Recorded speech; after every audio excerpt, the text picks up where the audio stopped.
live.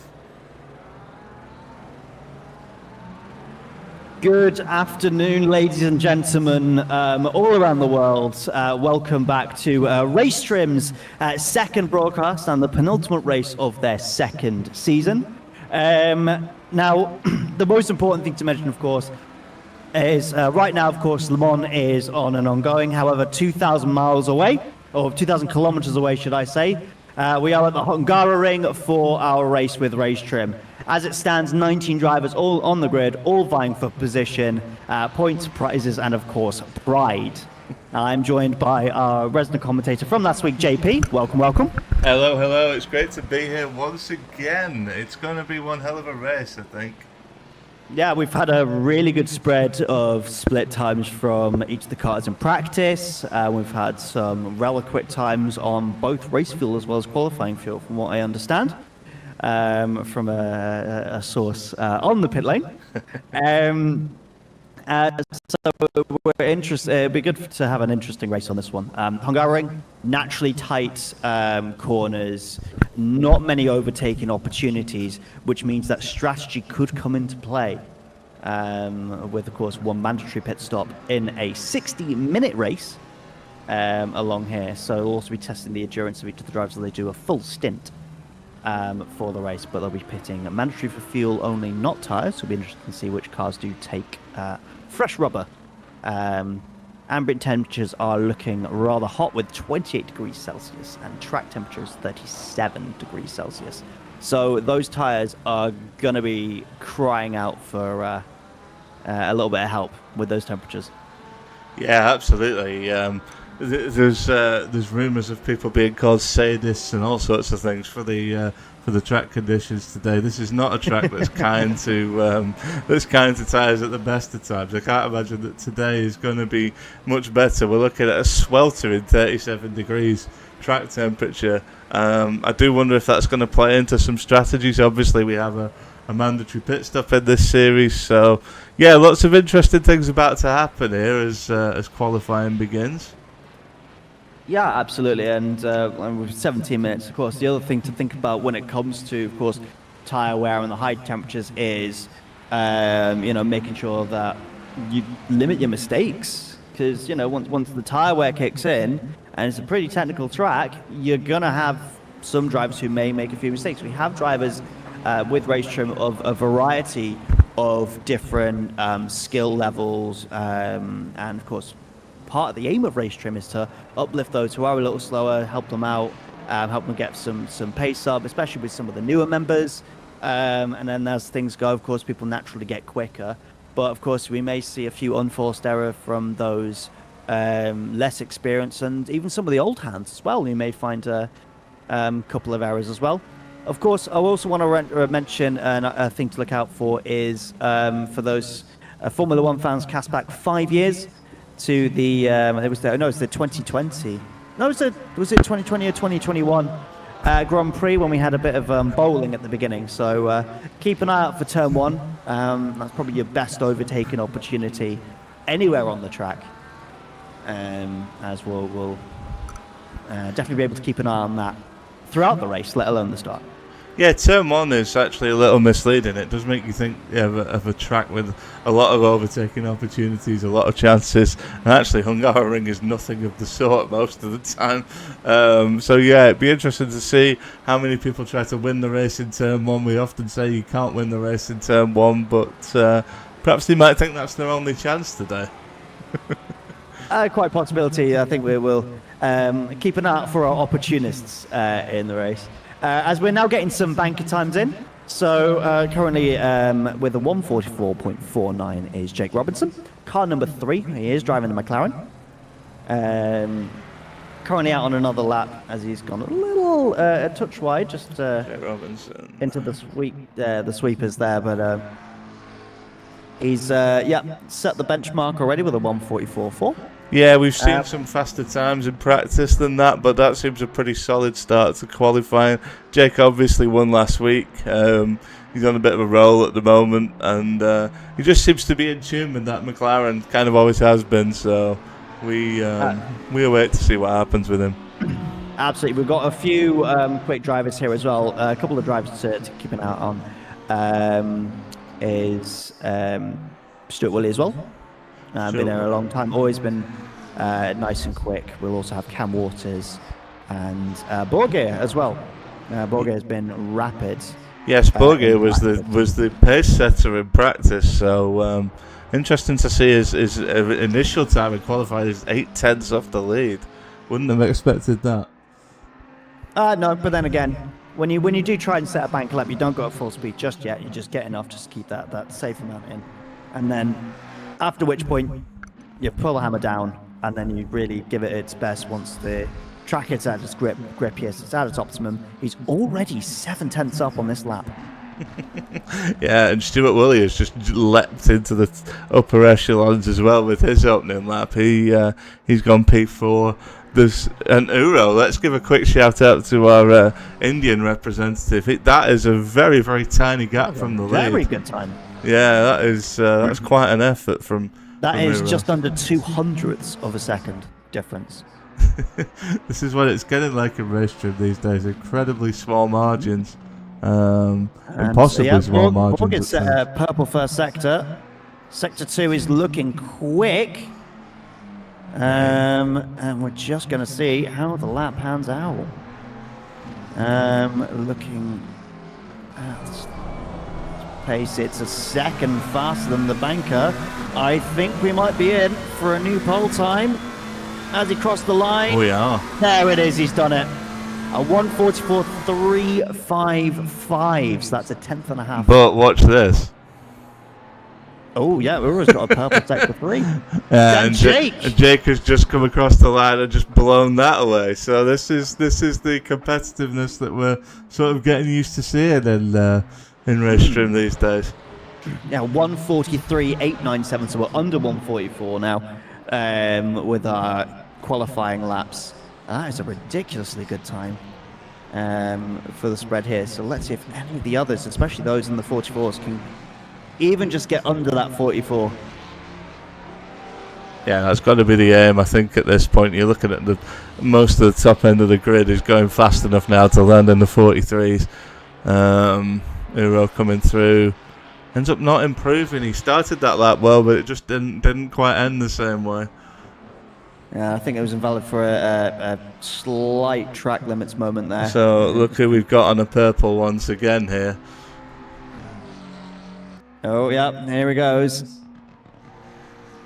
And we're looking at the pace. That is a purple first sector. 0.6 seconds faster than last lap. He's been holding us. He's been holding out on us. The top two seem to just be pushing themselves further and further at the moment. It was the same in practice. I think Jake's seen the challenge, and Borgir is just keeps raising that bar, just keeps saying, yeah, keep trying to chase me, man. You're wondering if it is 2026 or if it's 1988. It's Borgir takes it back. That's a 1:43.837. So that's 600ths of a second difference. These two are going to have a great scrap, I think, let alone qualifying. This could set the tone throughout the race. That gap is minuscule. I mean, if we see that replicated in race pace, my God, we're going to be busy today following those guys. That was something special. I mean, the race could be decided on strategy between these two already. I mean, the gauntlet really has been thrown down. And Jake's back out again now, looking to retake pole. And what's crazy about this is, up until fairly recently, guys of this pace would largely not really compete that heavily in qualifying. They would be happy. Oh, and Jake's off actually, as I say that, but they would. Yeah, just lost a little bit of the car, didn't he? Yeah, but the car just got a little bit light heading into turn 5, and it looked like it was about to spin, but he caught it nicely. But it didn't mean he went off, as we see Mando. Now, important thing to mention: it is his birthday today. Happy birthday to you, Mando! And we appreciate you spending your birthday time with us here at Racetrim, with what is a beautiful self-made Lockheed Martin livery for his BMW. which we call, I think, is more of his specialization more than anything else. Whoa, what on earth happened there? I was looking at that slowly. It was a bit of a interesting moment.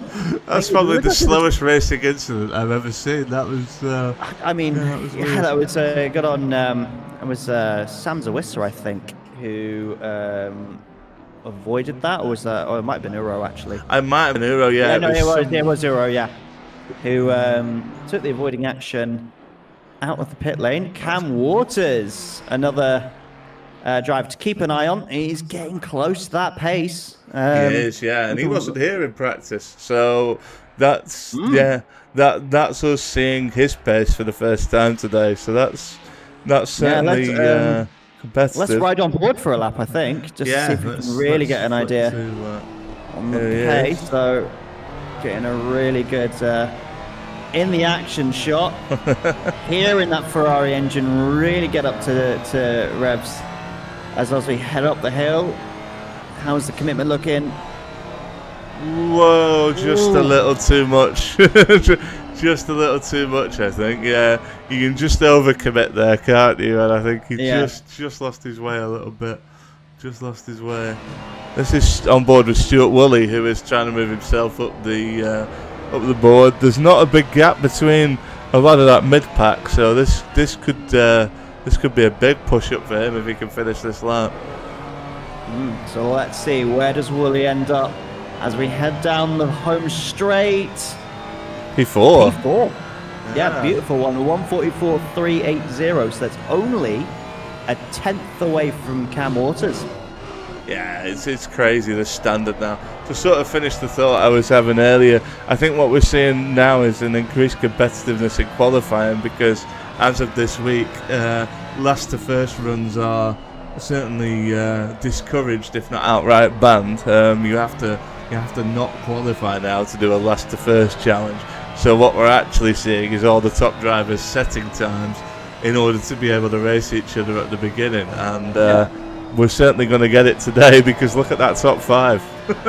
Absolutely, yeah, the top five, even the top six, we count Davey, because that's only a 500th of a second between Very true, Davey van den Ende and Uro there for their best laps. So the top six, even 7, 8, all those in the 44s, so that's Borger all the way down to car number 98, William Vaughan.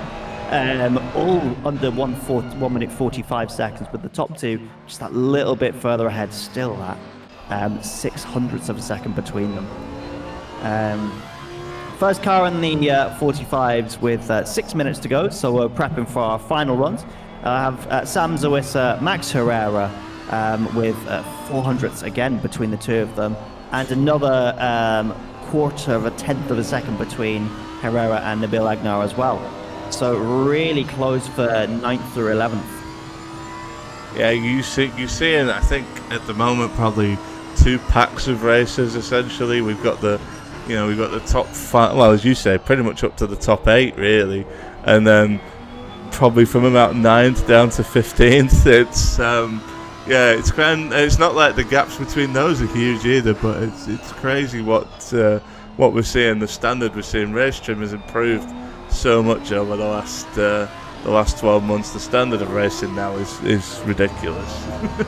Yeah, hugely, and I think not only is the community there as well to help other drivers, it's welcoming for all other drivers, but on top of that, it's got those drivers to a pace where they are all competitive in a spec like this, even at their own paces. Like I said, if you've got those who are a bit slower than your fastest times, but that gives them time to learn and adapt. Most importantly, race respectfully. So I think you'll find that you don't get many major incidents. The races are generally fairly clean. You may have the odd incident or two in the first couple of laps, maybe 1 or 2 a little bit later on. But from someone who's been on the grid, been racing with these drivers, nice and hard. Very respectful, clean racing, and they generally own up to their mistakes if they make any in terms of wheel-to-wheel battles. So it's really important for Racetrim to be that community, and it's only grown hugely. Because my first race some time ago, saying, wow, this is amazing. There was like 15 cars on the grid. And I mean, last week we had 27. This week, of course, with things like the Football World Cup, Le Mans on, of course, there's going to be a few less, but we still have 19 dedicated drivers, plus the two of us as well.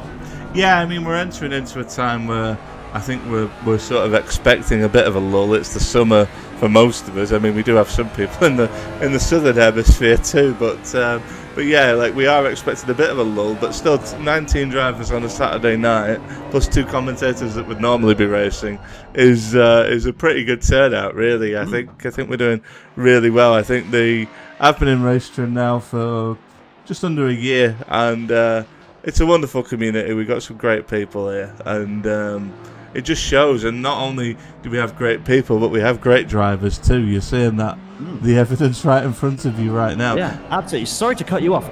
Keep an eye out for Louis Franco. He is just under a second faster than his last time. Yeah, he's been virtually improving.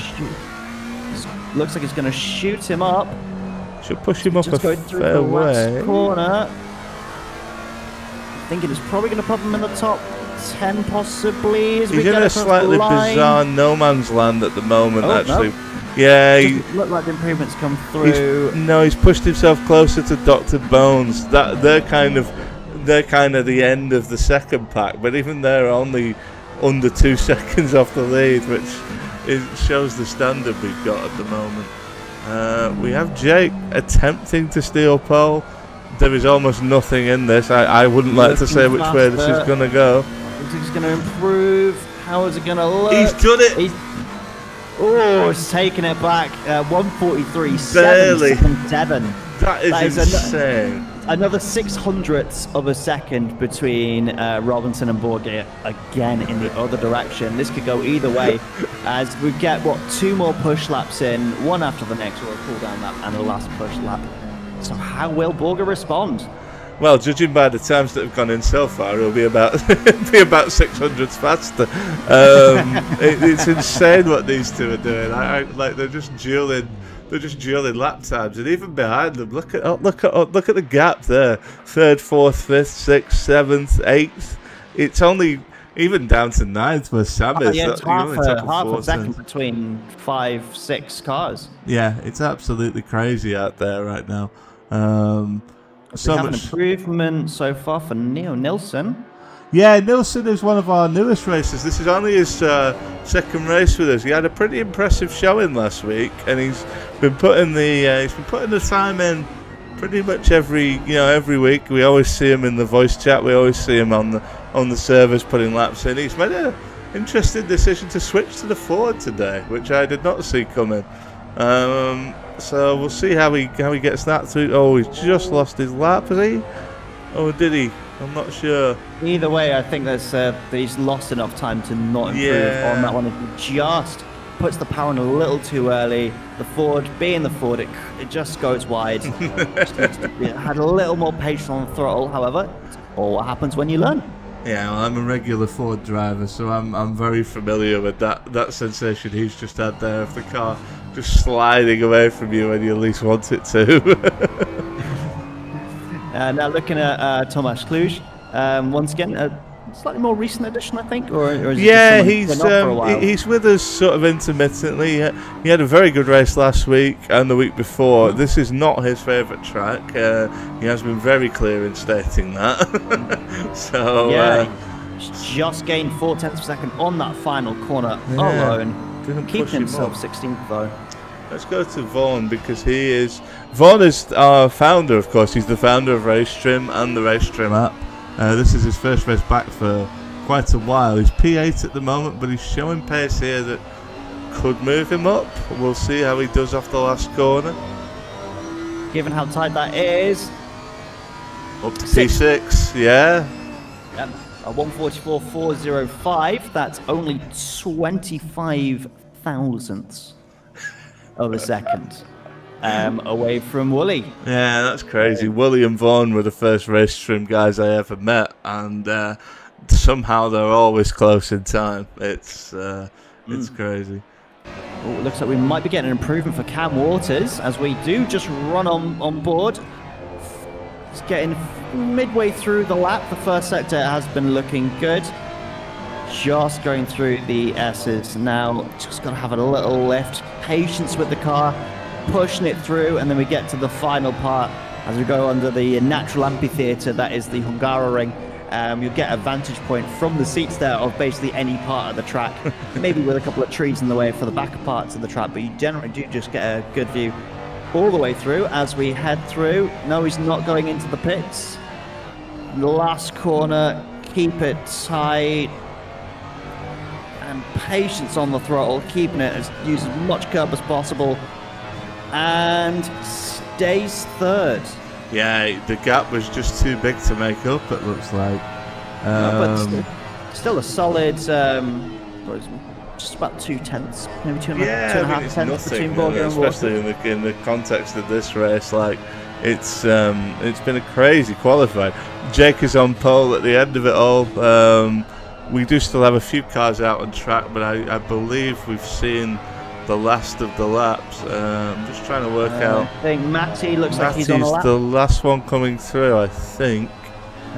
Bones is in the pits. Arctic is on track, but I'm not sure what's going on there. It's showing a time of 26 minutes, which I'm fairly sure is not accurate. I think he must be stuck on an out lap or something. Must be. So after an absolutely thrilling qualify session, as is just the gaps are so minute, barely put paper through them. We have, then we can run through our grid. We have Jake Robertson on pole, followed by Bongo Borg here.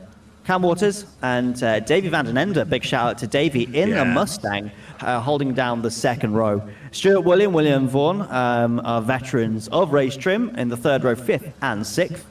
Uro and Mondo Mandu, 7th and 8th. Once again, happy birthday, Mondo. Nabil Agnar and Sam Zawissa are on the 5th row, 9th and 10th. Max Herrera and Matty, 11th, 12th, followed by Fabish. Arctic, Dr. Bones, Louis Franco, Thomas Clues, Derek Brubaker, and on the back row, Tyson Josie and Neo Nilsson. Need to take a breath after that qualifying. I don't know about you. That was insane. Just the one-upmanship going on up front was crazy. I don't think I've ever seen anything like that in Racetrim. Not with that margin, anyway. Thoroughly enjoyable. I think it was a bit of a psychological battle as it was. Punch, counter punch. Between the laps, and I think that it got the two of them pushing more than they possibly would have otherwise in a Racetrim event. It would have been interesting if we had a serial winner, Samwise Holmes, as well, who's been around for especially towards the end of season 1 and through most of season 2. How we would have slotted into that. We've got a really good field of high performance drivers, and once again, I do just want to have a huge shout out for Davey, really. Punching up an upper weight bracket, I think. Definitely. I think Davey might be one of the most underrated drivers in Racetrim. He's consistently fast. The results don't always show it. I think he's always on the fringes of a podium. But maybe today will be the day. This is going to be a really interesting race now. Intrigued to see what comes over the next hour. Obviously, there's strategy come into it as well. We get started on our formation lap. One of us has. Let's have a look. Oh, yeah, it looks like Borg is It always seems to take a while for the other cars to sort of kick in. It's a slightly peculiar sensation watching the full. Yeah. Being in a formation lap is fine. Watching it feels very odd at times. I can imagine. I mean, now the interesting part with this, and of course, with the track temperatures being so high, is do they take the time to really warm up the tyres and get them in the groove, or do they let the track naturally warm the tyres for them? Brakes, of course, very important, but that track temperature might just make a difference on how this formation lap is kind of approached by a lot of the field. I think you're right, yeah, because it's not as prescient to get the tyres warmed up here. The track is going to do a lot of work for them, so we shall see. I'm not sure. We're seeing a little bit of weaving at the front, but everybody else is largely staying where they normally do. There's not a great deal of tyre warming going on, so Well, I guess we'll find out at the first corner. Someone's got cold tyres and the brakes don't work. We're probably going to see them veering off screen rather quickly. Well, it will give us a rather chaotic race, especially if some of the faster guys, of course, do, have a small incident, let's say, at the front of the field. It means they'll be fighting through and trying to fight back, against some of the other drivers. How much will they be held up with the nature of the track? Will they adjust their strategy to try and undercut, to try and get some clean air? Or do they overcut and try and get some clean air once everyone else is headed in? But then that does risk, of course, really running those tyres possibly past their limits. But then with the benefit of having, a fresher tyre where they can push a little more towards the end of the race. So, strategy, I think, will be an incredibly important aspect of this race. A reminder for those who have only recently joined, 1 hour racing at the Hungaroring with a single mandatory pit stop. Tyres are optional, although given the conditions, I don't think many will try and double stint their tyres. But yeah, so the fuel is mandatory, so the cars will be not completely fueled. So we'll be a little bit lighter, a little bit more nimble, given the length of the race. Yeah, it's. I'm intrigued to see what the two veterans do in 5th and 6th. These guys know racing. These guys know strategy. Vaughan's first race in a while. I'm interested to see how he does in general. But he and Wooly, I think, you're looking at them and saying, I wonder what they're going to do to try and move themselves up the grid, because they've certainly got the pace for it. Absolutely. As we do round the final corner, the grid is forming up line astern as we are ready to get underway. And green flag flows. We are racing at the Hungaroring. Great start from Brooker, getting just ahead of Jake Robinson. Look at Cam Waters in the background getting a nice little tow. Davey is line astern with Wooly just ahead of Vaughan as we're going to head into the first corner. We've got a car off at the back. That's one of the Mustangs.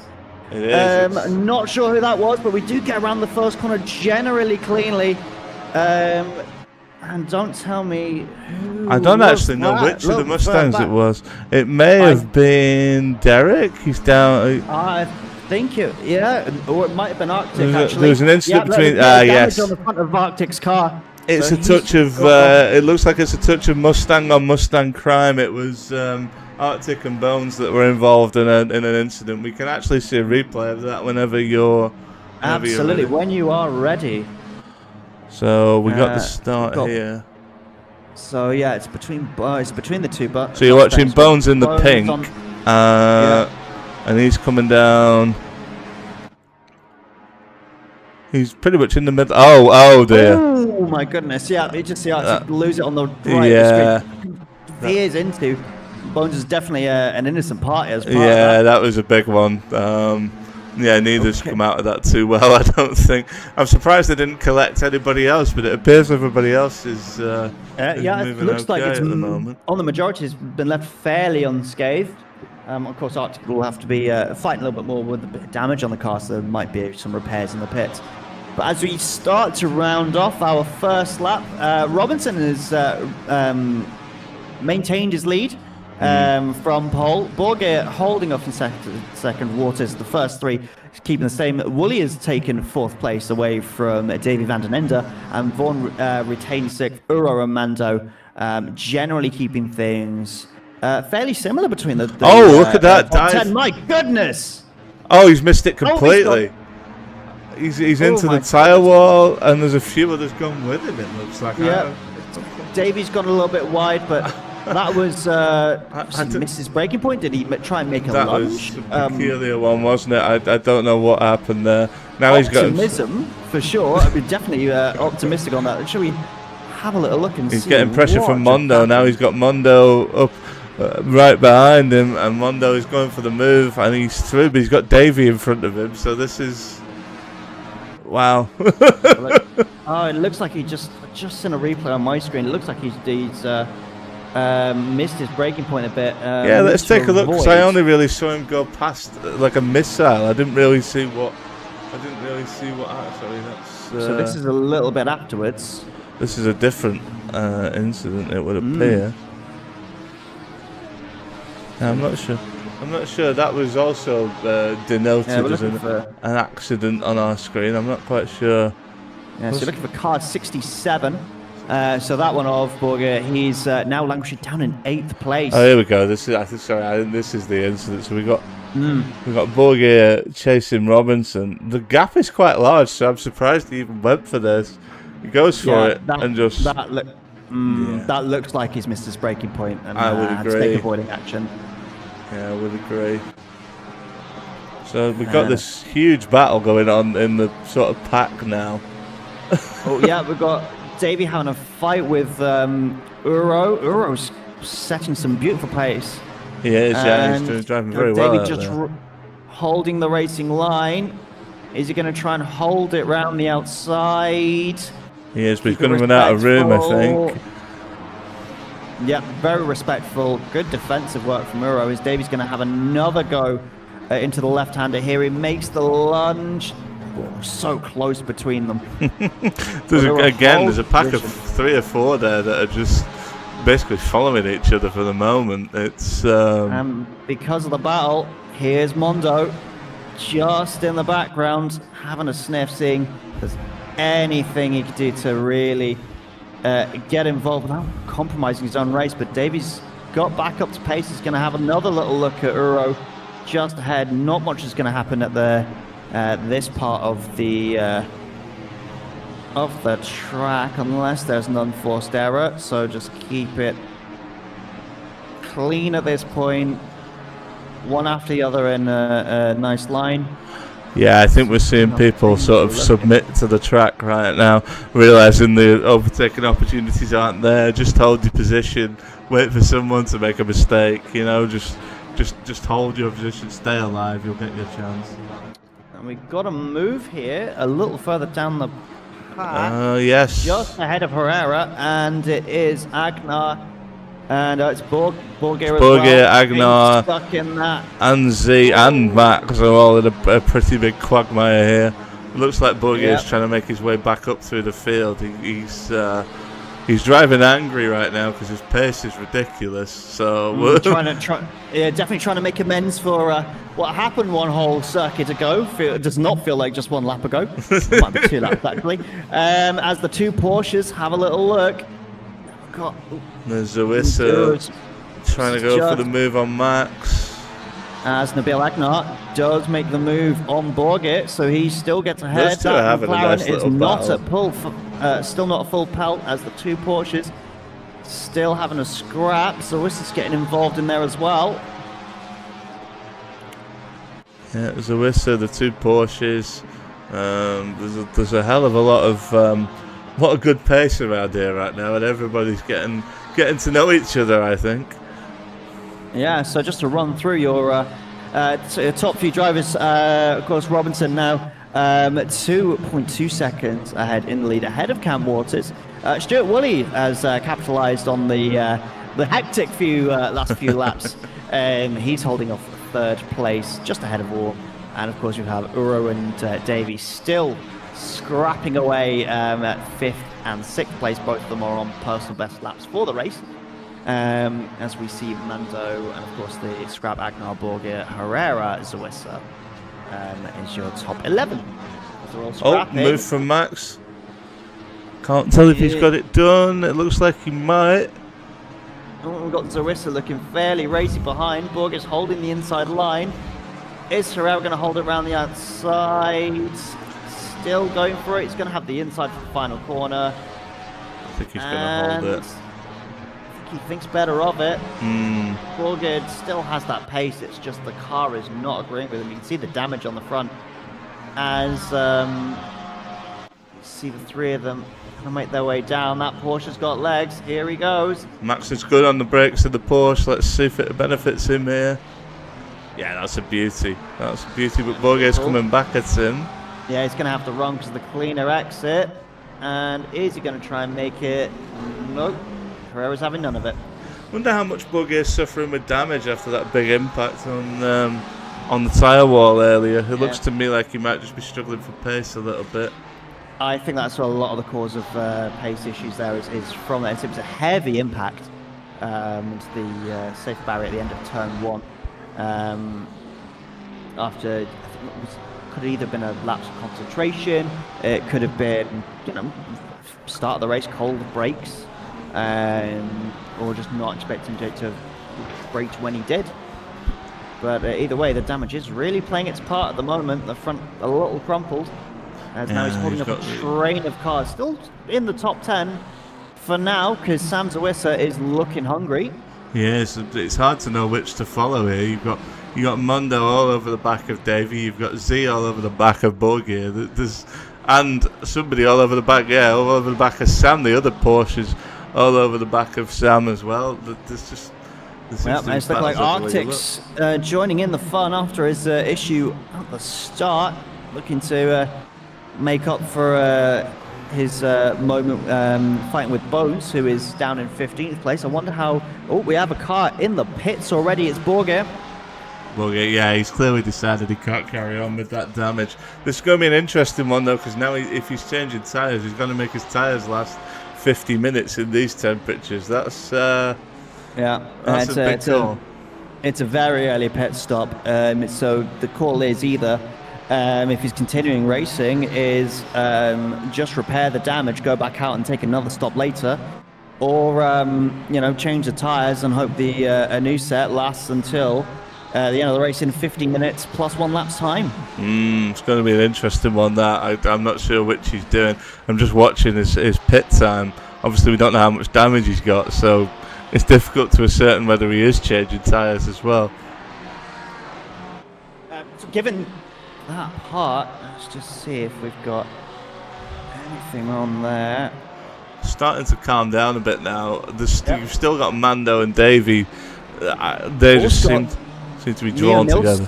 Sorry to cut you off. Neil Nilsson's also entered the pits. Oh yes, look at the damage. State of the front of that Ford. That does not look good, does it? What happened to car number 65? I think I had that come up earlier. There is something that he hasn't been involved in the crash. There was a yellow flag relating to him, so I'm not quite sure what's going on there. Let's just see what. Oh, okay. I just had the replay on. He's just lost it on the corner, so he just scraped the barrier. Okay, yeah. Well, they do call this place Monaco without walls, but Nilsson's found one, it would seem. Yep, and Borgia's just returned out of the pits. He's back out. The damage is repaired, and expects some quick laps. He is on his own fresh track. Something peculiar just happened up front, because it's showing Euro in the lead. Oh yeah. For me, I think this may be an issue with our timing screen. Yeah, we did have this last week as well. It's something to do with Euro's connection, I believe. You can see him pop it out there in front of Davey. I think it's having trouble ascertaining where he actually is on track. So we do have a lot of drivers from all over the world. So, for instance, Jake and ourselves, of course, being from the UK as well as Bones. Samwise Welch is from Australia, I think it is, or is it New Zealand? Samwise is an Aussie, I believe, yeah. He's an Aussie, yeah. Of course, then you have Vaughan and Tyler Gary, who's doesn't look like he's in the race this time, of course. No, he's not with us. The USA. You've got a couple of Canadians who we haven't seen for a little bit, but they do turn up every so often. Stuart Woolley from the Republic of South Africa. Yeah, lives in Germany. Lives in Germany, but still. Zawissa with the pass on Max there. These guys have been battling for a while. Absolutely glued together, and you might find Max Herrera is going to try and come back at him, but that Ferrari is incredibly good in the corners. It is, yeah. And Sam is a very fast driver at his very best. Bit of clear air now. We might get to see what he can do. He's got 3 seconds to Agni in front. I wouldn't back against him chasing him down quite soon. Oh, hang on, we got Mando and Davey on the back straight. There we go. And Mando gets it done. That's a really nice move. Yep, that's a really nice move. Just trying to get a switch back, but it doesn't quite work out. That Ford grunt not quite helping out in this case, as the BMW does get a cleaner line. Yeah, Davey is often the switchback master. Did one to Jake Robinson in last week's race, but he couldn't make that one stick, unfortunately. No, with a lot of these guys, the racecraft is there, and they do impart that wisdom onto all others around Racetrim to try and get everyone onto that same level pace. As we also have Neil Nilsson back out on track. He unfortunately is being lapped by it's Bones and Derek Brubaker as well, who are line astern at the moment as the 2-4 drivers. There we go, there's another couple of drivers too on Nilsson. He's learning his way. This is going to be one of his tougher races, I think, but he's learning his way. Max has just dropped another position and potentially another. Yeah, there's Arctic going through as well. He was passed by his teammate in the Porsche, and then Arctic took his opportunity in the Ford. Is he in the Ford, Arctic? Yeah, he's in the Ford. Yeah, that's in the Ford from the beginning of the race. Had his incident with Bones, flew off the track, hit the barriers, but looks like the damage is drivable, as is shown. Yeah, he's handling that car very well. His pace for where he is in the race, his pace is actually really good. Arctic is one of those guys. Give him a few laps to learn the track, and he suddenly starts finding pace. I think we're seeing that now. Agni has pitted in front of all that, so that looks like a drive-through on the left of you. Oh yeah, you're right. It is a drive-through. Yeah. So what has caused the drive-through? Could that be track limits? Track limits, possibly. Yeah, I would think it would be. Can't think of any other reason why. That's a killer for Agni. He was having quite a good race. That's going to drop him right down in the pack. He's currently showing about P16, I think, when he comes out. Coming out almost side by side with Cluj, and so that could get a little bit interesting as they make their way down to the second turn from my screen. Looks to me like he's back up at racing speed now. He should be able to hold that. We have a yellow for Vaughan briefly as Euro went by him. Don't know if there was contact there, or I'm not sure what happened there, but Euro is now P4. And I think, just have a look at the replay on my screen, it looks like it might have been a small error on one part. Oh, yeah, he hit the grass just coming out of the first chicane. Yes. So that was our brief yellow for that's car number 98. Yeah. Let me just quickly show that to the viewers. Yeah, so he's got Euro chasing him. That sort of middle pack, if you like, have been on each other's. Oh yeah, he's just gone wide out of the chicane. I've done that plenty of times this week. Yeah, hit too much sausage curb, and that's just sent him almost a bit Vitaly Petrov style. A little bounce and a boink. Now he's got Mando pressure in him as well, which is not a place you want to find yourself. No, Mando's been on a charge. He qualified fairly well, but I don't think it was up to his usual sound being quite high, and his race pace is really showing. Yeah. At this point, can he get past Vaughan? We'll have to come back and see, because there's a bit of a gap between them at the moment, but this momentum. Gaps are starting to open now, I think, as the race is sort of bedding in. The main, this Arctic is flying in that Mustang at the moment.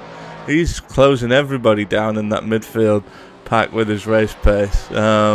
He's being watched today by his wife Danielle and his brother Ryan. Apparently his brother is an IRL race team manager, so get him signed up, I would suggest. Oh, and there's contact. Whoa. Now, he did run a little wide, and then Max has, I think, just collected him on the back end of it. That was, those two found each other again. They had an incident last week.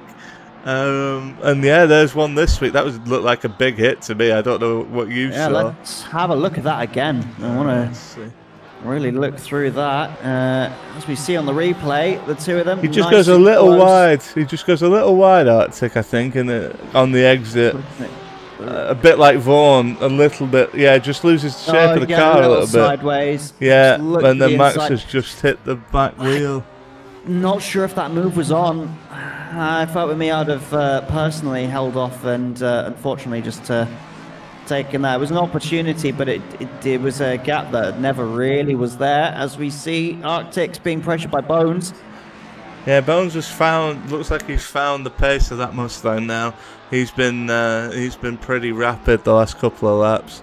He's thinking about the move. He must see the damage on that Mustang though and go, Yeah, side by side at the first corner, on their way down to the second. Arctic closes the door, standing shot in Bones' face, and it's getting still a bit close. See if they can keep this battle going as things might settle down at this point. It was close heading into that second corner. I know, Arctic shut the door on Bones like he was a door-to-door salesman. That was brutal. Yeah, big time. That was a slap in the face more than anything else, but Bones is never one to turn down a good fight, so I should know I have most experience in that when the two of us end up locked in battle constantly. Yeah, Bones has bounced over the chicane. There's a few people having trouble around that chicane at the moment, it would seem. It might be the cause of Nabil Agni's drive-through that he had earlier. I think so. The margin for error is not particularly big there. Would you believe it, that two drivers that we thought were going to be locked together are somehow locked together, but just a lap apart. Jake Robinson, still leading the race, has just lapped Bunga Borger. That's got to be frustrating for Borger. He's actually banging in some pretty decent laps down there in P19, but he just can't make any headway. He's having to reckon with basically the consequences of what happened to him earlier. Absolutely. Well, correlate for Davey. You're looking at a case of what could have been at that point.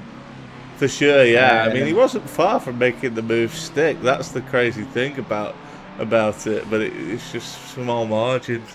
Max Herrera's pitted. I wonder if he has been feeling the effects of his little tangle with Arctic earlier. Yeah, we're going to start to see some scheduled pit stops, maybe a little early at this point.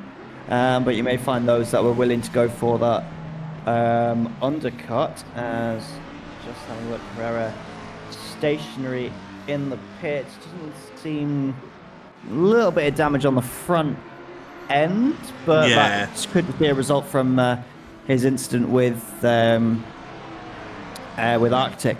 a little earlier. Yeah, I think he would have took damage on the front if he took it anywhere, so it does kind of make sense. Yeah. I think now's the time where he's in a window. He'll take his pit stop early, and it shouldn't affect him as he is slowly on his way back out. Back in 18th place, he'll have some empty track around him, so he can just put in some quick laps and see if the undercut actually gets him back in position. Yeah, we have a shout out in the chat that says don't forget Belgium, and you're quite right. We have a lot of racers from Belgium. Davey is from Belgium, Matty's from Belgium, Agnes from Belgium. Milton as well. Yes, yeah, very good point. Yeah, we are very Belgian in Racetrim, and they're all very good drivers and, as well, national representation on Davey's car. He's in the of course usually colours of the Belgian flag. Yes, the Belgian mayonnaise car as it goes a little wide there, just giving us a nice little shot of the livery as he comes through. Thank you for listening, Davey. Much love. Yeah, we love our Belgian representatives. They're all wonderful guys. I mean, everybody is that's here. This is for my money one of the best communities out there. We like to say we're a balance between the madness of public servers and the seriousness of leagues, and I think you see that in almost everything we do. So, Racetrim.pro for more information. We have an app as well that links into ACC servers, but also allows you to rent and run ACC servers at reasonable cost, which is an increasingly difficult thing to do in today's world. Absolutely, with the cost of living being its own hit, having all these things, almost you can make bespoke for yourself, either as someone who wants to host and run your own server, or even somebody who may want to join the community. Being able to run on these lobbies that take themselves seriously enough for proper racing, but also they don't take themselves too seriously that they're going to have people kicking off because there was an incident. I don't think, for instance, if we use the issue with what happened with Arctic earlier, I don't think there's going to be too much of a, shouting, swearing or anything. It's just a case of, right, just carry on moving, it is what it is, and they'll have a little look at it at the end, and some of the older hands will impart some wisdom on kind of what, could have changed, what would have done, what happened, and how to avoid it in the future. It's a great community. I do want to shout out to a lot of those mainstays, Vaughan himself, Wooly, Tyler Gary, who's not present, Mondo himself, in the BMW. Once again, happy birthday. No, I'm not going to let you live it down. All those guys have been super, super helpful, even for people in even in time of need as well. We had one of our members had a bit of a tough time a couple of months ago, and the community really came in. They raised, I think it was about $700 in the end.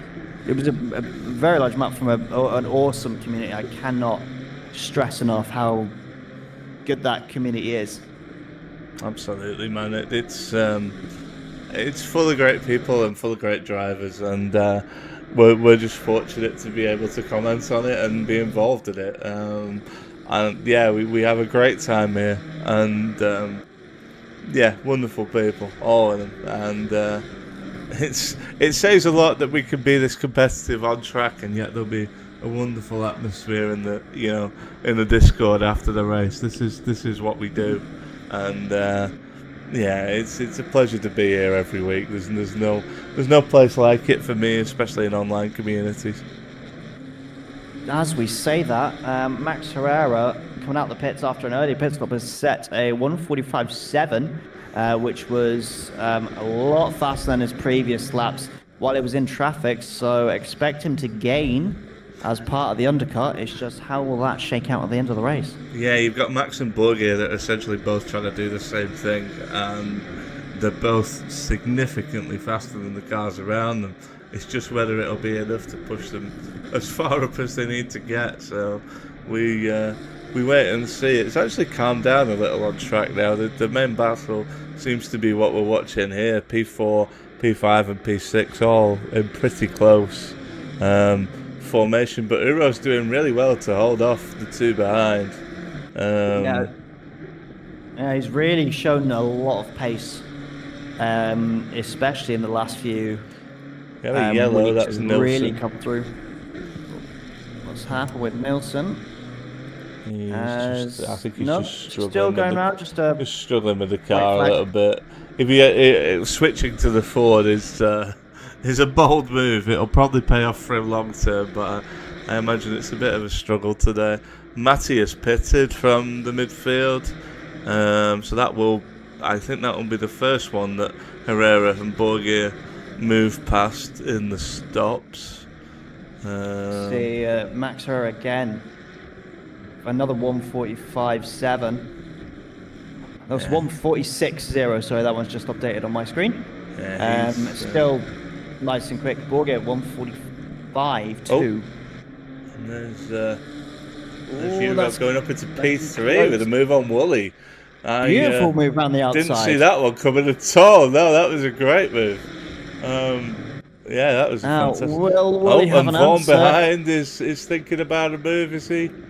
He kind of backs out. A little bit of contact as well. Wooly goes a little wide. He's held on. Vaughan, Uro. Yeah, he's given the place back as well on his way into the second corner. He knows that was good gentlemanly racing. Now Mando is he's rubbing his hands, really wanting to get involved. Thank you very much. I'll have a piece of this, he says in the cockpit, as we see Wooly really getting involved. This is going to be... there's contact. Big contact. Big contact there. I think it was a bit of ACC physics, I think, maybe. I think it was largely a door bang, but it was definitely ACC physics that accounted for Uro. He rocketed off the track. Yeah. Uro did survive. He is just still on the back of this pack, as we have still a little bit of a scrappy element as they come up to lap Borger just ahead. Not what I'd expected to have said 30 minutes ago. Definitely not. in the midst of all that, Davey pitted, and he might have had the right idea, because getting out of this madness was probably a smart move.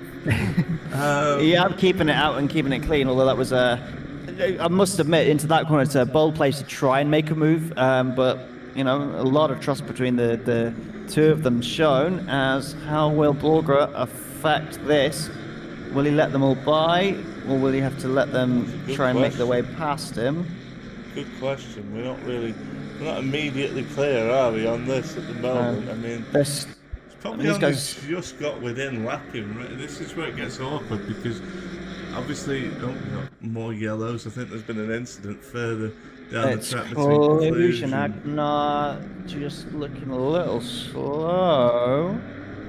Not sure. It looks like there was a collision between them. I'm seeing accident on the incident screen. 36.7. Vaughn looking up the inside. Vaughn looking up the inside. I think he's got it this time.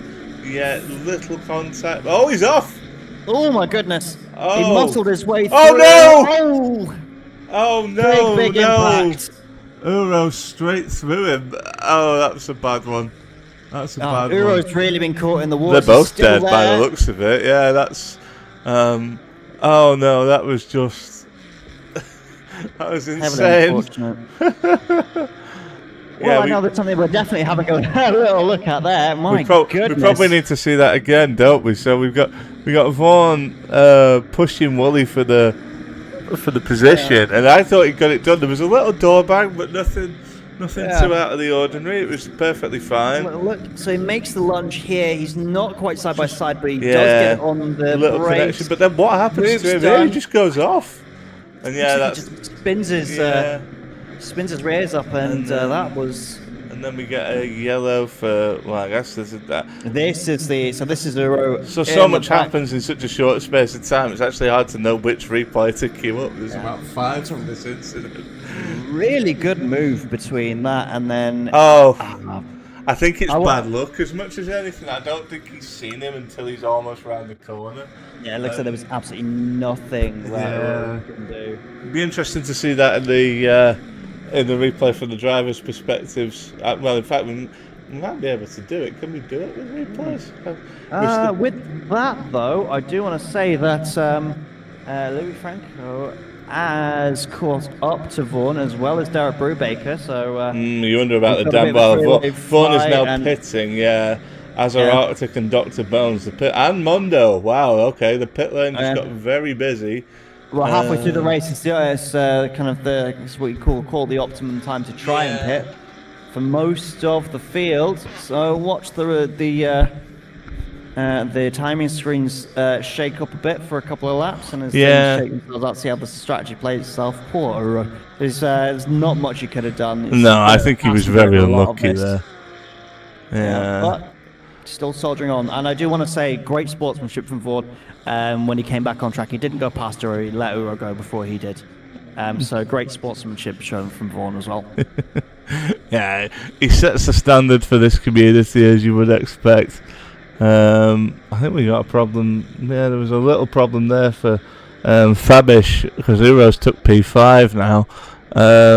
The big beneficiary of all that chaos was Zawissa in P4, who just casually drove through all the madness, and now he's just sitting comfortably in P4 with a 6-second gap. It worked out quite nicely for him. There's a bit of a gap between him and Wooly, though. Yeah, big gap. Wooly's having a really solid race at the moment. Our leader's just pitted. Jake Robinson has just come into the pits, so that means Cam inherits the lead for now. This is where the strategies can come into play. How much longer will Cam stay out? Will he pit next lap to cover Jake off? Will he stay a little bit longer and have a stronger end to the race? There wasn't a huge gap between them. No, there's about 4 seconds, I think. So it's a closable gap. It's a closable gap if you've got faith in your pace, for sure. There's all sorts of. This has really shaken up the whole race. Really, all the incidents in the last few laps. It's suddenly erupted into chaos. And it's a huge beneficiary is Fabish, because he has now kept it clean, kept out of the wars. You know, it's had a fair bit of incidents around him, but it's just not affected him, and he's inherited 5th place. Yeah. From you know, he was down to the bottom half of the grid on qualifying. Yeah, it's looking like a good one for Fabish, Zawissa. Louis has benefited from it quite nicely as well. Well, we've got there's Louis Franco and Derek Brubaker are getting very close together, less than half a second between them, so we might find a bit of a scrap in a second. One that might pull off to the pits. They still have pit stops to take. We've got a drive-through for Vaughan. Oh, that's a killer. That's a killer on top of having to stop. Obviously, potentially for damage as well. Oh, that's going to kill his race. I think. That could be track limits resulting from lack of downforce from the damage. So we get a little bit squirrely. Yeah. With Franco. Cam and Wooly have both pitted in 1 and 2, so that's interesting. They've both decided to cover Jake off pretty quickly. Now they'll shake everything up. It looks like Jake's coming in fairly clear air. I think he'll be happy with that. Yeah, he's quite nicely just sat in P8 there. He's about 9 seconds off Wooly, but I think. Oh, and Derek pits in front of Louis, so that you were right. Derek has indeed decided to pit. Fabish has pitted as well. We're starting to see the timing screens get shaken. Interestingly, the one that hasn't pitted up front, apart from Sam, is Euro, who is still out there putting pretty good laps in, despite taking a pretty big hit earlier in the race. So interesting to see how he gets on. This is working out nicely. Opportunity for an overcut as well, because now he's got some clear air ahead of him. Aren't many cars around him, and so we really do see. Let Uro bring up the pace. Can he overcut a lot of these other drivers around him? As we have our kind of just outside of podium contention drivers leaving the pits. So that'll be Wooly, who was in 3rd, and Mando as well, who are very close together once again, almost joined by the hip this race. Currently in 8th, but that's looking like it's a net 3rd or a net 4th. Yeah, I think this has worked out beautifully for Jake, by the way. He's already back up in P4 because of everybody stopping in front of him. He's got 3 cars in front of him that still need to stop, and he's putting in, from the looks of it, he's putting in a pretty good lap at the moment. So I think this has worked out pretty well. He's managed to manage the chaos, I think. Yeah, he's a little setting the timing screens alight, and just making his way past Nilsson. Looks like he's having another incident. Yes, it would seem so. Looking a little angled, unfortunately, but you know, it's a difficult track to be in. Trial by fire for some of the newer guys as well. It's not easy, sure. This is one of the more technically challenging tracks, I think, on the game, really. It's not going to get much easier because it's Laguna Seca next week. Indeed. That's going to shake up a few things because the community are voting on kind of what they want to do to change it. Do they want to multi-class it? Do they want to make it a 2-hour enduro with 3 pit stops, which I would absolutely love personally. But that would be a team race, so swapping cars out, so less cars but more teams, getting people to work together, and of course develop a setup together, or even use a car that they're maybe not so comfortable with to help suit another driver. Lots of options that could be there. My personal favorite. Then of course they're going to take it again, tight, twisty, and of course not forgetting the famous corkscrew. Indeed, I thoroughly love it. Personally, it's a great track. It's a great track. Really looking forward to that race. Mondo's favourite track as well. Yeah, it's a good one. It's a really, really good one. Jake's just set a purple lap, 44.6. He's now up in P3. Euro is pitted. He is just coming out of the pits now, around about P13, I think. So yeah, it's all starting to shake out now. The gap between the guys I'm watching, the gap between at the moment would be Jake and Cam in 3rd and 4th. Both have pitted, both are kind of on pace at the moment. It looks like Cam's brought that down a bit, actually. The overcut seemed to have worked. what would have been if he'd stayed out a couple of other laps. Yeah, it'd be interesting to see what he can do in the remainder of the race now as Louis pits from P2. We haven't got many more people needing to take stops. We've only got Sam and Josie left to take stops in this race. So from here, gentlemen, and anybody else, it's going to be straight racing. And we've just got a drive-through come through for Davey in 7th. That's a shame. It was looking like his strategy was working out. He pitted earlier than most people, and it did seem to get him up the order quite well. But that's a bit of a killer. Drive-throughs are a common problem around here, obviously, with the track limits. But that's not ideal for him. Pits now, just making his way in to take his drive-through. Can he get it stopped? I don't think he did. I think there might be another penalty coming. I think that might be another one for speeding in the pit lane.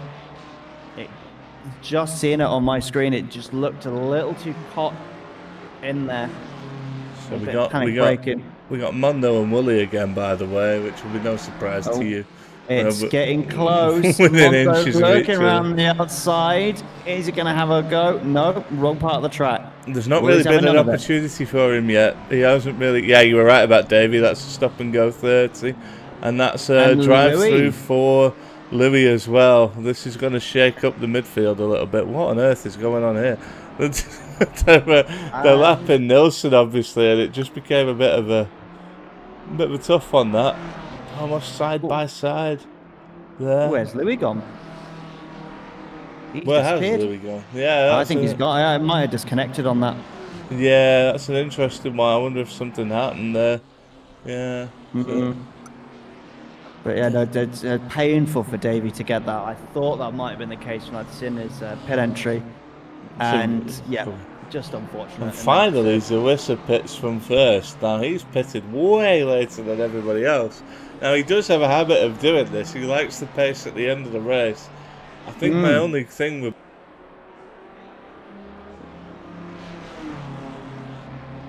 a little bit. I'm not sure if that was you or me. I might have lost you a little bit. So I'm so sorry. Yeah, sorry, I fell out of the commentary box there. Yeah, I'm just curious where Sam's going to come out in the midst of all this, because he's pitted very late. He likes the pace at the end of the race, but it's only going to work for him if he lands himself in clean air, which I'm not. And he is. It looks like he's just heading out just ahead of... he's alongside Max Herrera. Herrera holding around the outside. Just about. They're still side by side, heading into the second corner. Herrera on the left of your picture. I think Max has got the advantage just because he's got the line, but it's tight. He's got the line. But as mentioned, Sam Zawissa is on some colder tyres, so he may come back into this. We'll keep an eye on this. So that's Sam out in P5. He's only... Yeah, he's sixth now because of P6. fight with Herrera. Yeah, P6. Yeah. He's a big gap to make up to the front runners, but he's in line to get a decent result off the back of all this. And that's looking like a drive-through for Nabil Agni as well. So that's his second one as well. That's a killer. Yeah, track limits taking no prisoners in this race. With all said and done, as it looks Borgir like... and Uro close together in the midfield. And Nilsson, I think Nilsson might be Derek, actually. Yeah, it's Derek. So it's 3. Yeah, that's 3 for position. 9. Uro bounces across the chicane. That's less than ideal in that situation. Getting flashbacks to Max Herrera and Arctic, who's still recovering, still just behind this battle. So any fights of this would, I'm pretty sure Arctic and family would quite enjoy, as still giving Derek just a little bit of space. And yeah, Borger's just catching up on the brakes a lot. So an inconvenient braking. Max is in trouble. Oh, what happened there? I'm not sure. We're going to have to queue up the replay for that one. Because he's driving by himself. He's not really under pressure at this point. Okay, Sam's behind him. He just overcooked it in the last corner. Yeah, it's gone. Just that. The Porsche's notoriously bad on its rear tires with all the weight of the back of the engine as well. But it's fresh on these. I think he's just a little bit too gung-ho on the throttle, as these three still at it again, heading into turn 2. Bit of a gap, but I'm sure Borger will catch up because that pace is still there. He's slowly making his way back. Yeah, he's getting into the frustrated stage now where he is still faster than what's around him, but not enough to clear them. Yeah, and the gap between Mondo and Wooly for that final podium position is still stable, just under a second between them. I think they're going to be there for the rest of the race now, just nip and tuck. Zarissa might fancy it if he could start gaining time on both of them. Be interesting to see what he can do lap time wise. Remember, he's on much fresher tyres. Lap times, it's looking not as good. I think he's keeping pace, but I don't think he's closing the gap from what we can see. Yeah, you need to be looking at what the pace that. And let's see. Oh, Derek giving 0 quarter to Euro. Oh, nice move. Nice move. Clean move. Respectful as well, as Borger is going to try and have a bite out of this as well. Just a really good example of, hang on, Derek's coming back at Euro. Yeah. Good defensive line from Derek, holding the inside, so it didn't let Borger make a cutback, as he's already changing his line to get a better run. As Derek gets a bit squiggly, I think he might just get this here if he has a bit more of a run, but look at the Mustang. I don't think he's close enough. Yeah, that's the trouble. As soon as you're in a straight line against the Mustang, you kind of onto a loser, really. Yeah, and he's looking at it in the corners. Turn 2 or 3 might be the one. I think he's going to have to do it in a more technical part of the track, yeah. I think he's going to need... Good, firstly, good pace from Derek as well, keeping himself in the fight, but also good defensive driving as well. Wasn't able to hold Uro back. It was a good, respectful and forceful move from Uro, respect from both drivers to each other. But the holding off against Borger afterwards speaks to credit for the good defensive driving. For sure, yeah. I think Derek is just a really solid driver. Like he's the kind of guys you see in motorsport all the time who are just constantly in seats and constantly driving cars because they just you know what they're going to produce, and he's done it again today. He's in the top 10. He's definitely come on leaps and bounds. I was a team with him back in November when we were at Suzuka. The two of us together when we were kind of sharing some stints in the car, and it was good to get some insight with him. And it was still fairly green into the thing. He was did a lot of NASCAR driving on his stint beforehand, but since then he's shown we wanted to get more into kind of Grand Touring racing, more on the circuits, not just turning left sometimes to quote a certain cartoon. And but no, he's definitely grown leaps and bounds in terms of not only his pace but his racecraft as well. Yeah. Especially with racecraft in tours is of course naturally quite different from. The two have just gone through it. He ran a little wide. It allowed Arctic and Borger to get through. Borger has just found himself in a frustrating position, really. He can't quite make the move up that he wants to, and now he's got Arctic on his back, who is actually outlapping him slightly at the moment. Arctic has done like 2 recovery drives in this race. I'm genuinely impressed with what he's done. It's a really good never say die, never give up attitude from Arctic, and I think that's the best thing from having an issue at the beginning of a race to then climbing back up to, I think it was about this position actually. Yeah, it was around about here, yeah. So he's pretty much where he should be now. Had his incident with Max Herrera, fought his way back up, and given things, I wouldn't expect to see him kind of up where Max and Sam is right now. Yeah, I think he could easily be on the fringes of the podium if things were going his way a little bit more. He's definitely shown the pace. incidentally, Cam Waters now holds the fastest lap, not by much, but he does have it. That's 1/100th of a second between those 2 laps, so it's still faster for Cam. So let's see if that gap has grown significantly. It's 11 seconds, yeah. From a 2-second gap beforehand, it's Jake's put the hammer down. I think now Cam's I think Jake just back. absolutely nailed the strategy. Honestly, it seemed to work out perfectly for him, and it's culminated in him being where he is. The battle I think we're going to be following late in the race is potentially for the last podium spot. William Mando still going at it. Willie's dragged out a little bit of a gap now, but it ain't much.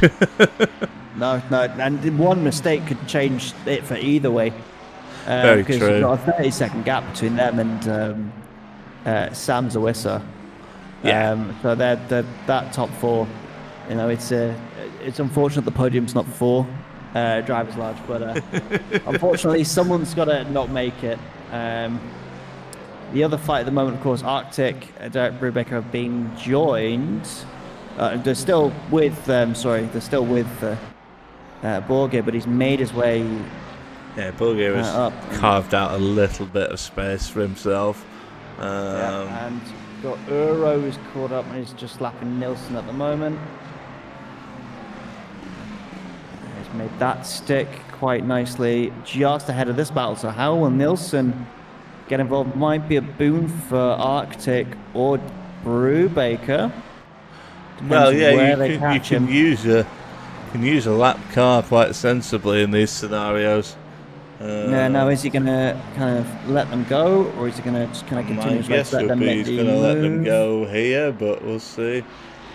He hasn't actually. Let's see what happens down at the turn 1. Okay. No, Borgir thinks better of it. To be fair, Nilsson's held the line wide. There, That was pretty sensible driving. Yep, absolutely, and it's actually put himself in Borgir's favour as Arctic. Yeah, Borgir seems to. Mustangs. I think he got a little toe off the Mustang as well, which won't have hurt. The Mustang, regardless of who's driving it, is pretty quick in a straight line. So I think it probably helped him a little there. Yeah, so things seem to be settling down for the last 10 minutes of the race. Yeah, I think, like I said, I think the main battle we're going to be following now is probably P4, P3.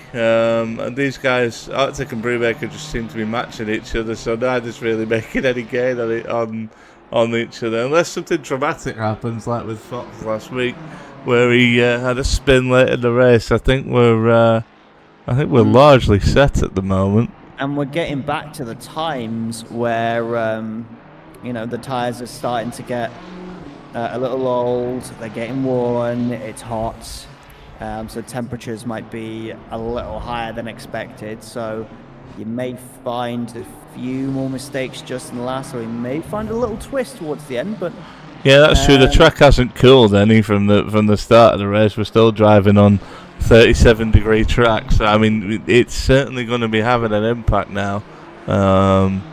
You can kind of see that in the lap times. Nobody's hammering the pace. They're just trying to manage and get through. And just incidentally, the one person who is going pretty fast consistently is Cam, but he's got such a big gap to close that I'm not sure he could do it. 12 seconds is almost way too much. It would feel. Yeah, 12 seconds is a mountain of time to close, but never say die. You know. Well, yeah, I mean, anywhere. Jake was in the same position last week. You know, Jake was 20 seconds off Fox, and we weren't even talking about the leaders, and then suddenly, obviously, it closed with Fox's mistakes. So you just got to keep going. You never know what might happen late in a race.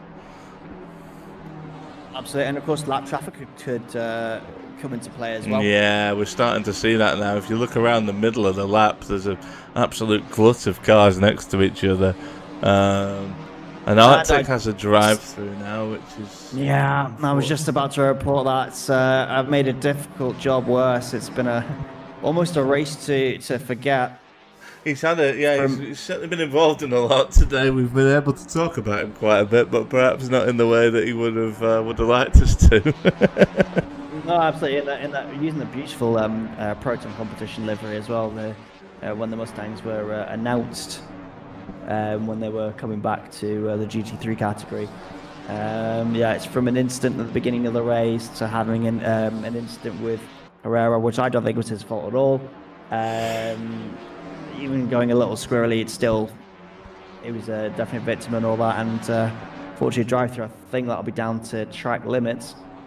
It's I mean, that's an interesting part that we didn't really comment on. We don't know how many track cuts somebody might be on. We may be talking about somebody who has a big gap to somebody, but actually is on 3 track cuts, and one mistake could cost them several positions with how close things are. So, it's something to keep an eye on for sure. And of course, then that will give Brubaker, Vaughan, Matty, maybe even Cluja a bit of a reprieve. Given the pit lane here is actually fairly forgiving. Where you don't want to have a drive-through is somewhere where the pit lanes, got to go around the long way to get there, or it's extra slow, like in Silverstone. There's a lot of different elements to that, but it's a fairly forgiving pit lane in this race. Even so, drive-through is less than ideal. For sure, I'd say suboptimal being the best one. Which is a shame, because actually Brubaker had caught him fairly quickly. Oh, they're getting very close together. I'm surprised the racing's so hard, considering Arctic has the penalty to serve anyway. Yeah, and you may find Arctic's going to peel into the pits on this lap anyway, but the 2 Mustangs must have been a slight moment for Arctic I'm going to say they've been close, but not that close, so something must have happened, I think. Come right down all of a sudden.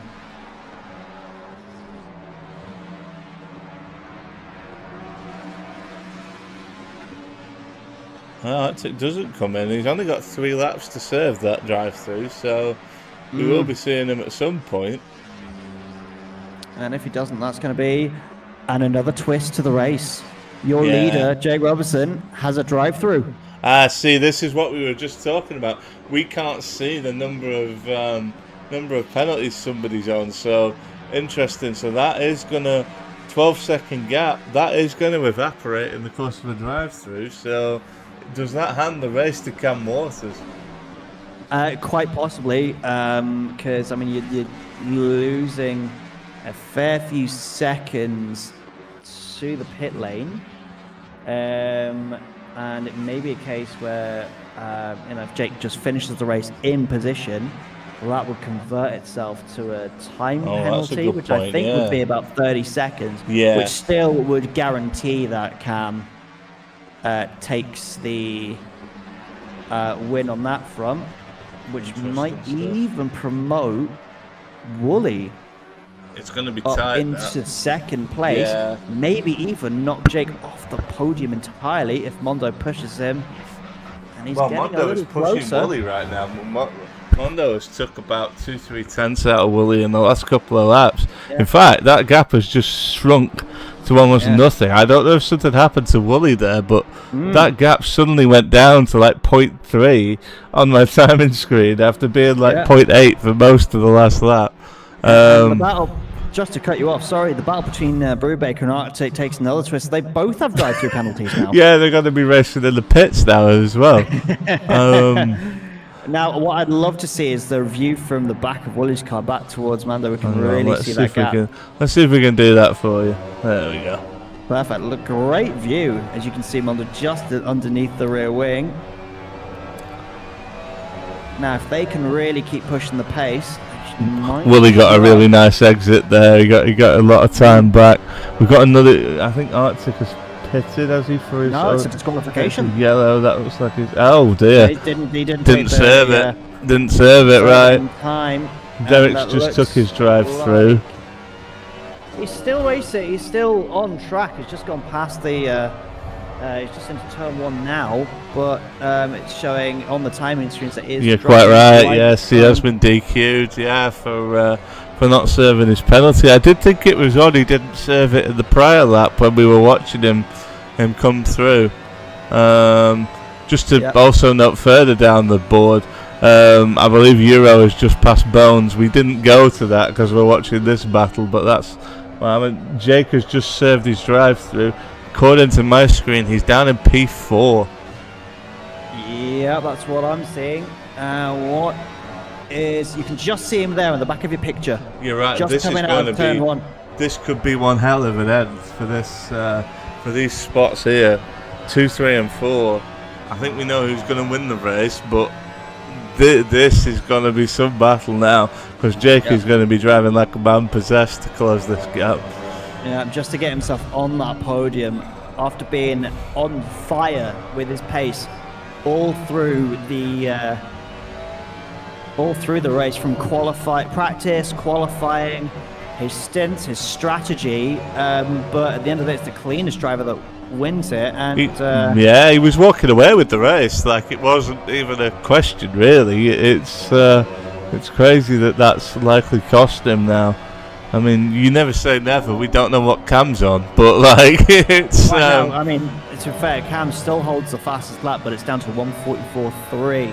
So he's really put the hammer down, and that gap is getting a little bit closer on the picture. And you can see Jake is catching them. I just want to see what the gap is. I think this is one of those things where they're actually causing themselves problems, because these two battling, it's going to open the door for Jake to keep closing. I don't think Jake's got enough time to really... No, he needed another... Hang on, is he still there? No, he's still there. I thought I didn't see him come out of the corner for a second, but no, he's still around 2.8, 3.1. Yeah. I don't think he's getting back on the podium. I don't think he's going to get it now unless something happens here. I don't see how he does it. Oh, Mondo looked like he was going for the move then. I don't know whether that was the camera perspective or I don't know, but it looked like he thought about it. Yeah, Mondo smells blood in off Wooly. He's just not close. Can he capitalise? He's just not close enough, really. Yeah, it's just that pressure could force him into mistake as the time counts down to nothing. We have been racing for 1 hour, so this should be one of the final laps. So the chicane, and again, I think Wooly just gets a slightly better exit in that section, and he just seems to just open the gap just a little bit further. Yeah, as I do want to head over towards Cam Waters, who is heading into the final sector just in the last couple of corners. On board, he's got, I think it's Brubaker in front of him. Don't have to push him too hard. I think it's Nelson. I think it's Nelson's 65. Yeah, Nelson. Yep, no, you're right. I'm seeing a red Mustang, think it's one, probably the other. As we head across the line, that's a fantastic win for Cam. Has won the 1 hour of the Hungaroring for Racetrim's penultimate race. Wooly does hold on for second, Mando finishing third, Jake Robinson finishing in fourth place after an uncharacteristic mistake towards the end. And you can see the frustration. I wonder if he's done that in frustration. Yeah, it wouldn't be the first time we've seen something like that. Absolutely, and Max Herrera's got drive-through off the that's going to cost him P6 then, because Euro was closing him down. What has happened with Herrera? As Euro's right there with him, but it's bearing in mind that seventh, because of course Robinson's already finished in fourth place. So oh my god! Oh my god! And that's finished that part. Uro and Bones. Well, hang on, Bones has just nicked P6. He's taken P. So Bones actually finishes. It looks like I believe so. Like anyway, that's certainly what on my timing indicated. screens. I'll just for my timing screens, it looks like Uro has finished in seventh. Yeah, I think he through for eighth. Yeah, you're right. Borgia finishes ninth. Herrera, after all that, finishes 10th. Ford finishing 11th. We've still got Matty to finish. What a chaotic end. We said anything happens. I mean, to quote the famous Murray Walker, anything can happen, and it usually does. And we see Matty come across the line for finishing in 12th, Cluj finishing in 13th. That's everyone across the line, with the possible exception of Arctic, who's in the pit lane. That's He got DQ'd, didn't he? Disqualified. So, what a race!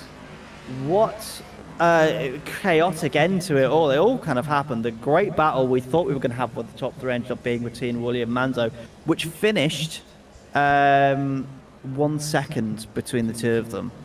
Crazy, absolutely and crazy.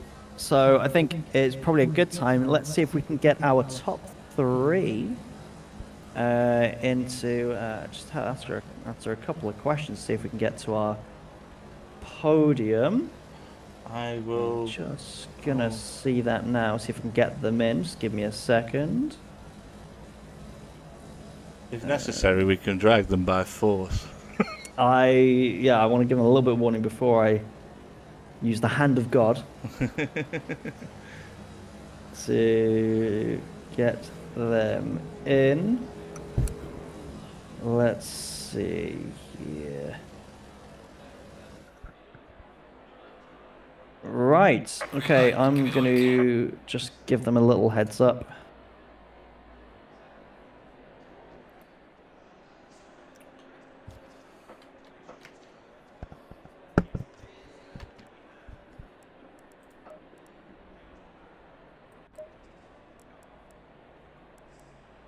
And just like that, we have our podium finishes. Firstly, congratulations to the three of you.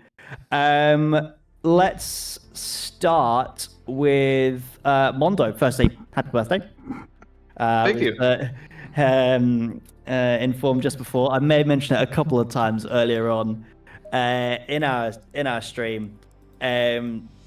So firstly, I think it's more of a race of strategy more than anything else.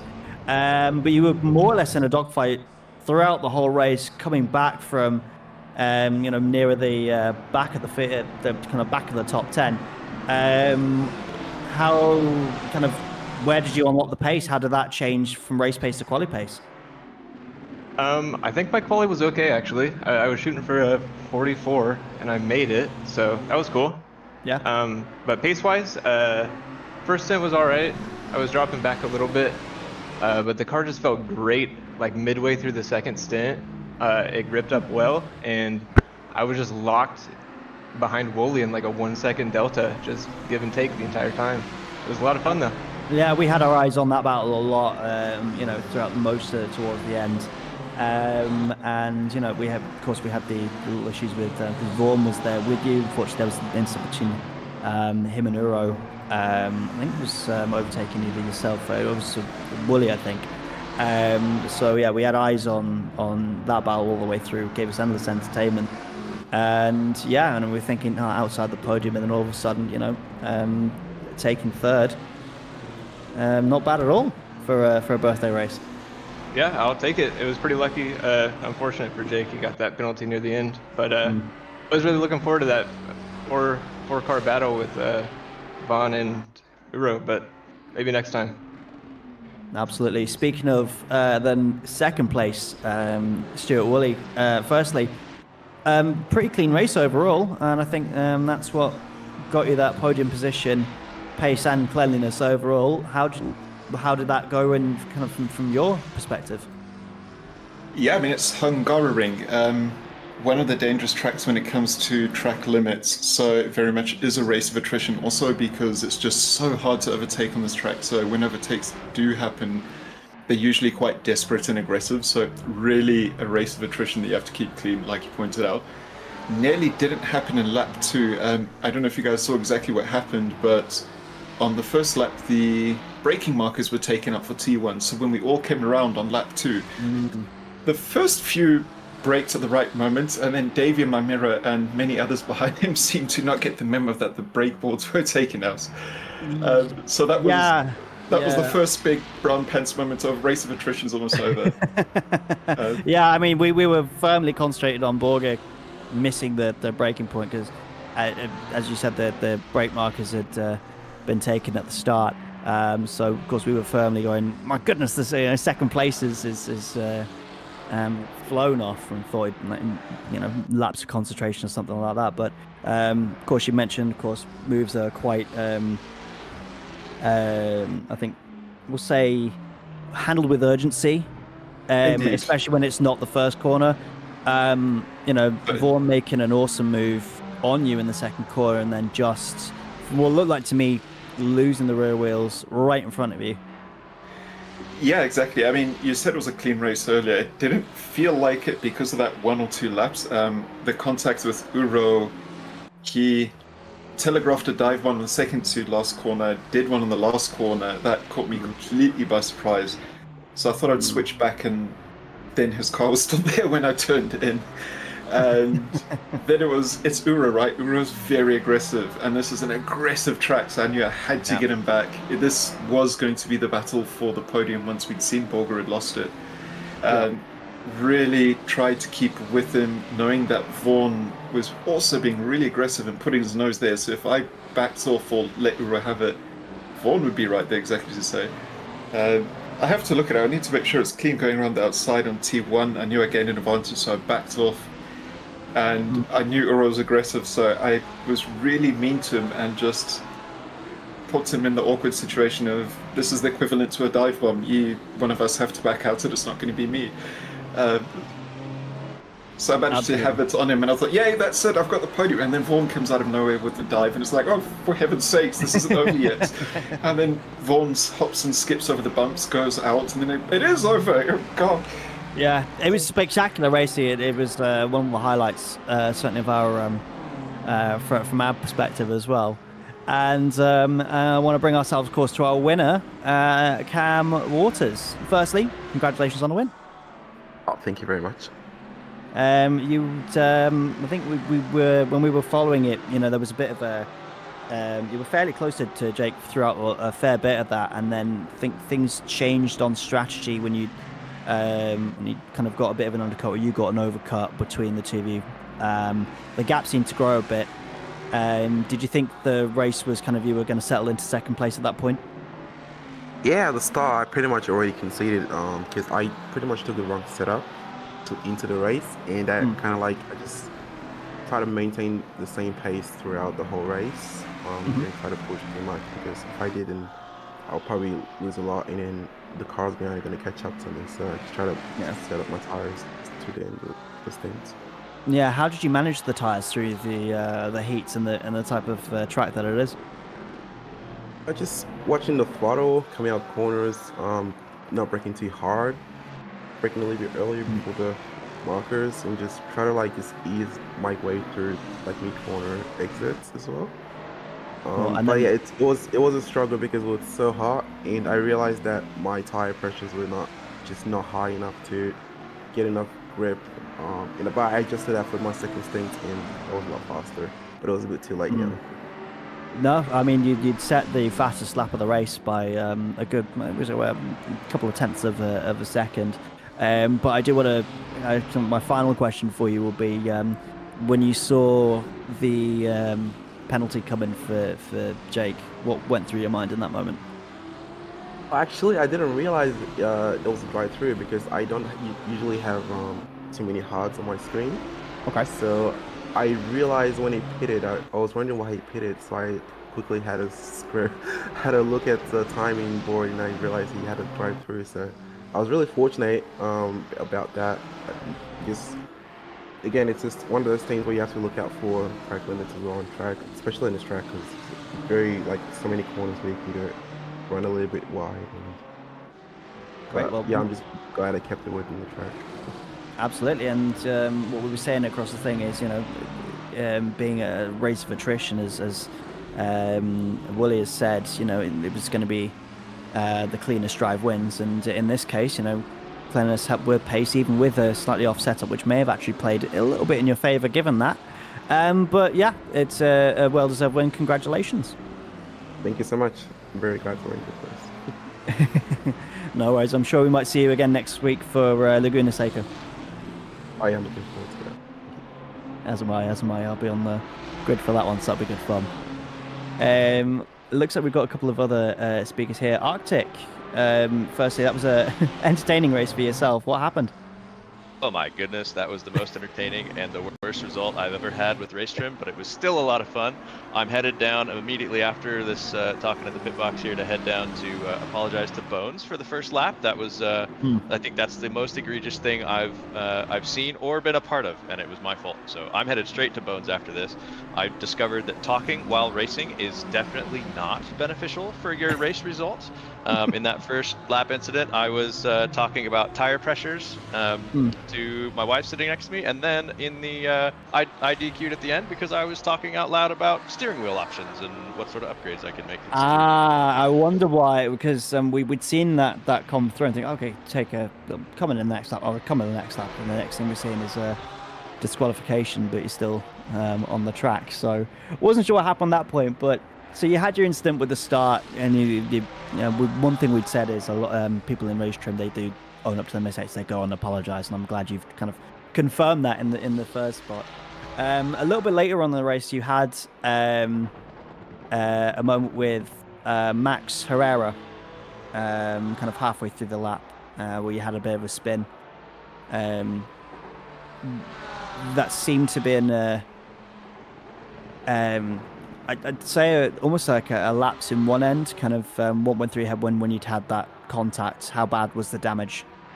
Well, Max and I like to connect. He's usually in a car that works really well under the brakes, and I'm usually in a car that does well off the exits. So I tend to brake a little sooner than he does into a lot of corners. So this is pretty similar to what happened last week, actually, where Max just ended up a little inside where I was trying to be, and I was braking a little sooner than maybe he expected.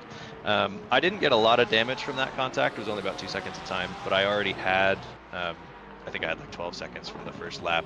The second place I'm going to apologize is down to everyone down the whole pit lane because I took out all the brake markers. All the brake markers. So, yeah. No, you gave them some great entertainment for the following lap for there, but yeah, no, that's one of the side effects. Fortunately, I think last time in Red Bull Ring, none of the drivers took off any of the braking boards, so that was at least avoided. And then, of course, mentioned drive-through that wasn't taken, then you got distracted from talking about like wheel settings and things. It's unfortunate, but yeah, no, you were running strong. Have done like 2 recovery drives, one after the next. Definitely, yeah, and I look forward to the next race. It'll be at Laguna, another difficult track for me, so it should be fun. I'm really glad that for once Mondo didn't get taken out, and it was on his birthday race. So awesome, great for Mondo, and I'll look forward to the next one, and I will do better. Looking forward to it. Absolutely, looking forward to having you there next week in Laguna Seca. I think that's all from me. JP, is there anything you want to add from there?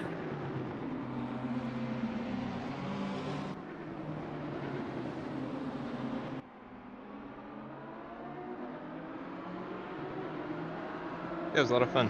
Couldn't have asked for a better party. Thank you, gents, for your work in the commentary box. I know you sacrificed your race to be there. Here, here. No, so look, I thoroughly enjoyed it, at least from my end. Yeah, I got some great stuff to talk about as well, and I couldn't have had a better partner to work with. Awesome. Good race, guys. Excellent stuff. Right. Is that us out for the evening? Are we saying goodbye? Yeah, in which case I'll leave you all by saying thank you very much from everyone at Racetrim for the last hour and a half or so. Next week we'll be at Laguna Seca, elements of which, of course, have been being voted on, so you'll be able to see have the stream next week for that race. Hope to see you same time next week. Take care, everyone.